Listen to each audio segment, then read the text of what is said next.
Tips on how to make the most out of your fragrances. Whether you're a fragrance newbie or a perfume pro, these tips will help you understand the complex world of perfumery. So let's get started. Should I spray my perfume on my skin or my clothes? Certain perfume notes definitely thrive from body heat, and putting them directly on the skin is the perfect way to get the most out of your fragrance. But if you have sensitive skin, spraying perfume on your clothing is a good alternative. Should I store my fragrance away from the sunlight? Yes, sunlight and heat will deteriorate your perfume quickly, so it's best to store it in a cool and dark place. Will the high alcohol content in perfume irritate my skin?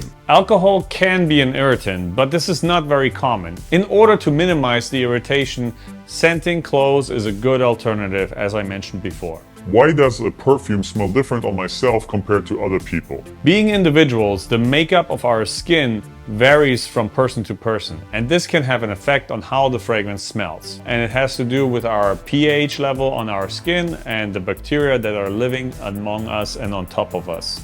It also has to do with the activity that you've been just engaging in and if you shower regularly or not. I find that after wearing my perfume for a while, I can no longer smell it. Why is that? That has to do with the fact that our brains originally used scent in order to detect danger. Once the brain understands that the scent is not representing a danger, it will stop being aware of it, and the result is that you can no longer smell it or perceive it very strongly. Keep that in mind when you think that you have to reapply. Only because you cannot smell it, it doesn't mean that any people around you cannot. How can I make my perfume last longer throughout the day? Definitely well-nourished skin. You can use oil-based moisturizers in order to keep the molecules a little bit longer before they evaporate. And as mentioned before, you can use tricks like using your fabric or even spraying it in your hair.